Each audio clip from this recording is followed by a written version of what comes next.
एक समयको कुरा हो। एक साँप र एक छोटो खरायो सँगै बस्थे। उनीहरू एक अर्कासँग राम्रो मित्र थिए। साँपले भन्यो, तिमीलाई थाहा छ म जंगलको सबैभन्दा शक्तिशाली प्राणी हुँ। म धेरै पावरफुल छु। खरायोले हाँस्दै भन्यो, म भन्ने सानो र कमजोर छु, तर मैले पनि धेरै कुरा सिकेको छु।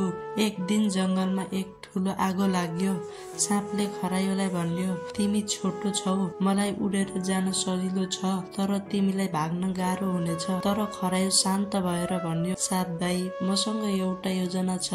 हामी दुई मिलेर यस आगोबाट बाहिर निस्किन सक्छौ। खरायो साँपलाई आफूमाथि चढ्न भन्यो र त्यसपछि ऊ त्यसलाई सुरक्षित स्थानमा लयो।